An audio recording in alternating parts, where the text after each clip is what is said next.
एक सुंदर से जंगल में ढेर सारे पक्षी मिलजुल कर रहा करते थे। उसी जंगल में दो सुंदर चिड़िया रहा करती थी। सोना चिड़िया दिखने में बहुत ही खूबसूरत थी, बिल्कुल अपनी माँ की तरह, इसीलिए लोग उसकी खूब तारीफ किया करते। हमारी सोना के तरह तो यहाँ जंगल में और कोई भी नहीं है। हमारी सोना चिड़िया लाखों में एक है। क्यों सोना चिड़िया? हाँ हाँ टुन्नी, तुम ठीक कह रही हो। हाँ। अरे टुन्नी, तुम और सुनहरी चिड़िया तो मुझसे कहीं ज़्यादा सुंदर हो। तुम झूठी मेरी तारीफ की जा रही हो। सोना चिड़िया को अपनी तारीफ सुनना बहुत ही पसंद था। हाँ टुन्नी तो सही कह रही थी, मेरी खूबसूरती तो दिन पर दिन बढ़ती जा रही है। मेरे जैसा तो जंगल में कोई नहीं होगा सुंदर। टुन्नी सही ही कह रही थी। मैं फालतू में ही उन लोगों की तारीफ कर रही थी कि कहीं मुझे नज़र न लगा दे। मुझे तो मेरी नज़र उतारनी चाहिए, वरना ये लोग मुझे नज़र लगा देंगे इसी तरह करके। फिर एक दिन जब सोना चिड़िया और बाकी चिड़िया मिल रहे थे तभी, अरे सोना चिड़िया, मुझे भी तुम्हारी तरह खूबसूरत दिखना है। मैं भी चाहती हूँ कि लोग मुझे देखकर मेरी तारीफ करें। पिंकी चिड़िया की ऐसी बातें सुनकर सोना चिड़िया को गुस्सा आ जाता है। हाँ, तुमको मेरे जैसे ही सुंदर दिखना है और किसी की तरह नहीं। कल मुँह कहीं की मुझसे चलती हो तुम। सोना चिड़िया को अपनी खूबसूरती पर घमंड हो जाता है। इतना कहकर सोना चिड़िया वहाँ से उड़कर चली जाती है। तुम उदास मत हो पिंकी, तुम भी बहुत अच्छी हो और दिखने में बहुत अच्छी हो। ये ऊपरी सुंदरता कुछ नहीं होता। सोना चिड़िया ने ये ठीक नहीं किया मेरी बेइज्जती करके। उसे अपनी सुंदरता पर इतना घमंड नहीं करना चाहिए। सोना चिड़िया वहाँ से गुस्सा होकर यहाँ दूसरी जगह आकर पेड़ पर बैठ जाती है। हाँ, ये सब ऐरे गहरे नत्थु गैरों को मेरी तरह ही सुंदर दिखना है और किन्हीं की तरह नहीं। ना जाने ये लोग क्या सोचते हैं अपने बारे में। मेरी सुंदरता से जलते हैं ये सब। इनको मेरे तरह ही सुंदर दिखना है और किसी की तरह नहीं। अब ये लोगों से तो मैं बात भी नहीं करूँगी आज के बाद। ये लोग चलते हैं मुझसे। बुलबुल और टोनी कुछ आपस में बातें कर रहे होते हैं। क्यों बुलबुल, मैंने सुना है तुम्हारी बेटी जंगल में सबसे खूबसूरत है। क्यों, सही कहा ना मैंने? हाँ, तुम सही कह रहे हो। मेरी बेटी जंगल में सबसे सुंदर है। मेरी बेटी की तरह तो यहाँ जंगल में और कोई भी नहीं है। हाँ, अब मैं चाहती हूँ कि अब मेरी सोना बिटिया बड़ी हो गई है, अब उसकी शादी करनी है मुझे।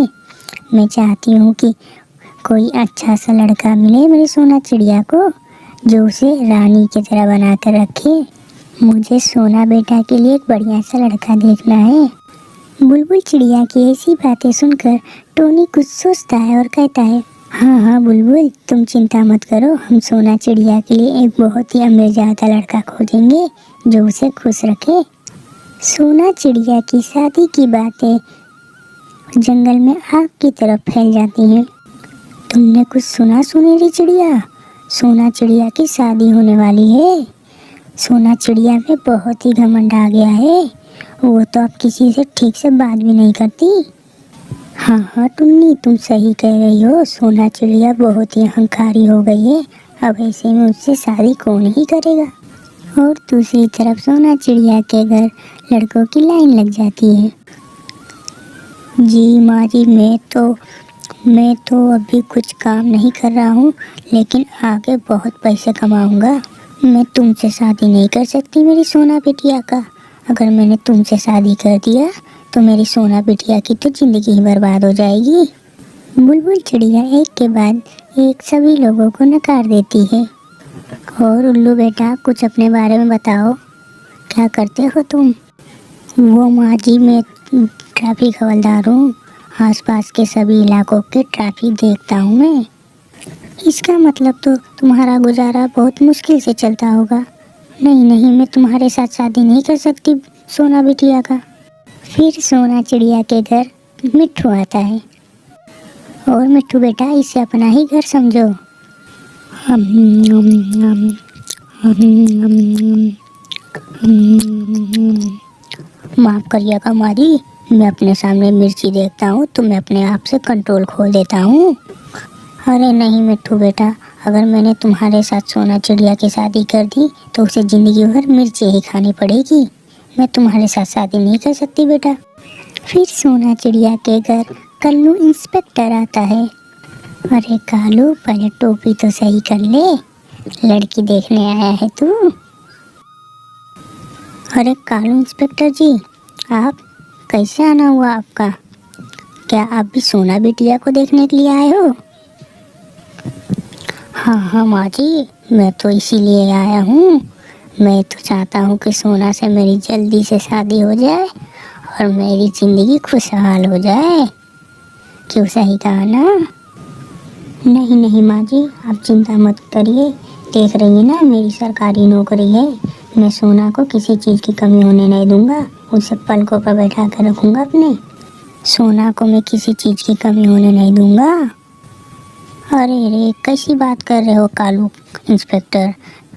तुम चिंता मत करो, सोना बिटिया की शादी में तुम्हारे साथ ही करूँगी। चिंता मत करो, तुम्हारी तो सरकारी नौकरी है। मेरी सोना बिटिया को किसी चीज़ की कमी नहीं होगी। नहीं माँ, मैं कालू इंस्पेक्टर के साथ शादी नहीं करूँगी। लोग क्या कहेंगे मेरे बारे में कि सोना चिड़िया इतनी सुंदर थी और उसने एक कालू कौवे से शादी की। नहीं नहीं, मैं शादी नहीं करूँगी। नहीं नहीं सोना, तुम्हें कानून इंस्पेक्टर के साथ ही शादी करनी चाहिए, क्योंकि उसकी सरकारी नौकरी है। उससे तुम्हें किसी भी चीज़ की कोई कमी नहीं होगी। कानून इंस्पेक्टर तुम्हें रानी बना कर रखेगा और तुम्हें किसी चीज़ की तकलीफ नहीं होने देगा। सोना चिड़िया अपनी माँ की ऐसी बातें सुनकर अपनी माँ को मना नहीं कर पाती है और शादी के लिए हाँ कर देती है। अब वो दिन आ गया था जब कानून इंस्पेक्टर और सोना चिड़िया का शादी होना था।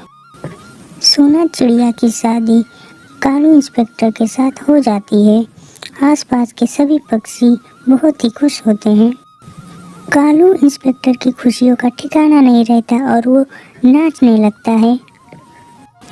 कालू इंस्पेक्टर नाचते नाचते अपने घर तक जाता है।